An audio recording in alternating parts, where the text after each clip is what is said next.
پچھلے 30 سالوں میں جو تجربہ آپ نے دکھایا، جو خزانہ آپ نے بھرا ہے اور جو غربت آپ نے دور کی ہے، وہ ہم روز دیکھ رہے ہیں، اس کو ہم بھگت رہے ہیں، لیکن یہ چاہتے شاید یہی ہیں۔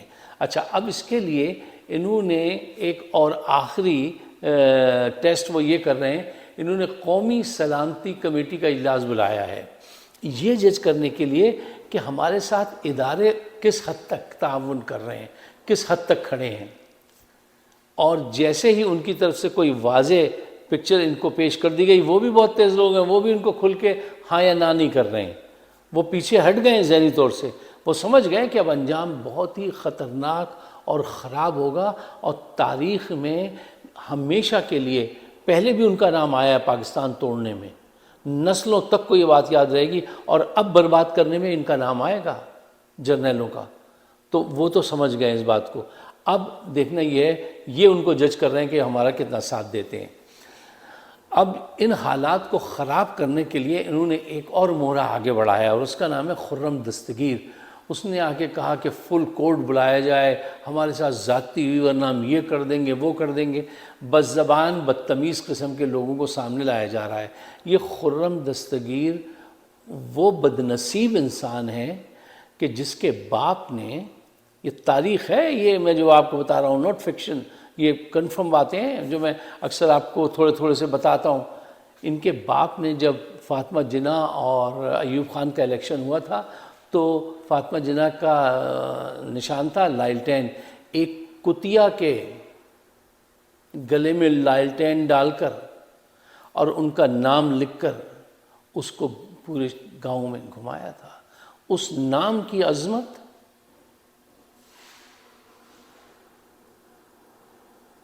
کے لیے اس آدمی کو کیا سزا ملنی چاہیے تھی؟ افسوس افسوس کہ اس کو کوئی سزا نہیں ملی۔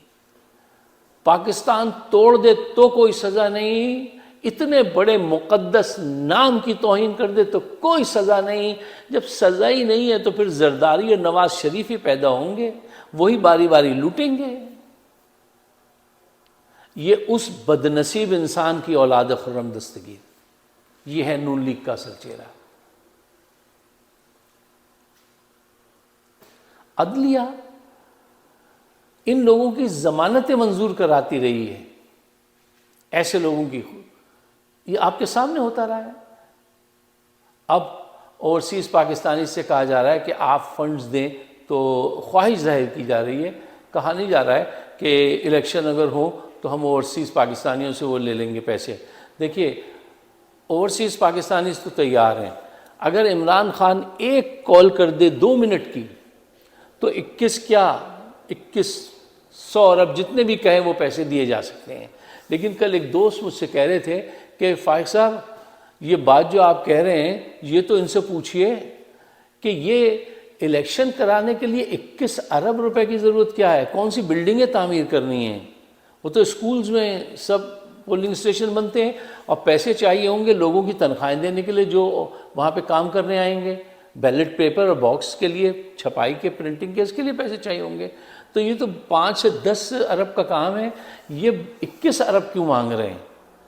تو وہ کہنے گے ہم 21 ارب بھی دے دیں، لیکن یار کوئی اس کی جسٹیفیکیشن تو دیجئے، وہ تو سمجھائیے کہ یہ کس بات کے 21 ارب ہیں۔ تو وہاں تو یہی ہوتا ہے کہ اگر 5 ارب کا کام ہے تو 21 ارب کا وہ تھما دو انوائسنگ کو کہ 21 ارب دیجئے۔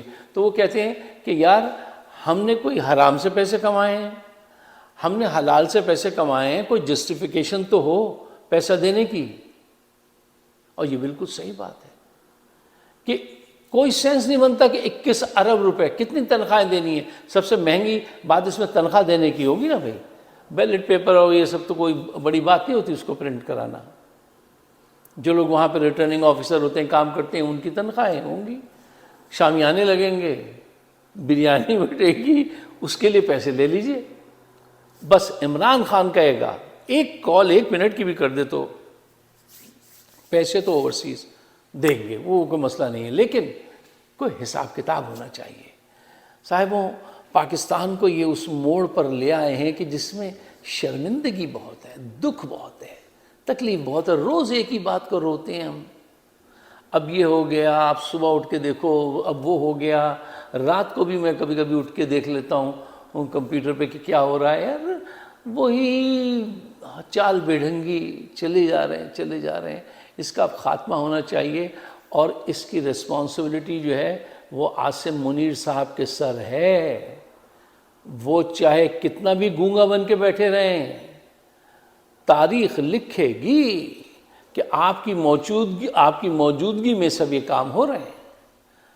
آپ اپنا کردار ادا کیجئے، ورنہ استعفیٰ دیجئے اور گھر جائیے.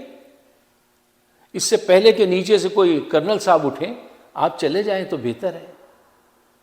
کیوں آپ کچھ کر نہیں پا رہے، کرنا نہیں چاہتے، کر نہیں پا رہے، آپ کے پیچھے کیا چل رہا ہے کسی کو کچھ پتہ نہیں. تو اس حالات میں آپ کو چاہیے کہ آپ قوم پر دیا کریں اور گھر کا راستہ لیں. اگر آپ میرے خیالات سے اتفاق کرتے ہیں تو میری باتوں کو پاکستان کی بہتری کے لیے شیئر کیجئے، اور مجھے اپنے کمنٹ سے ضرور نوازیے گا. آپ سب کا بہت بہت شکریہ.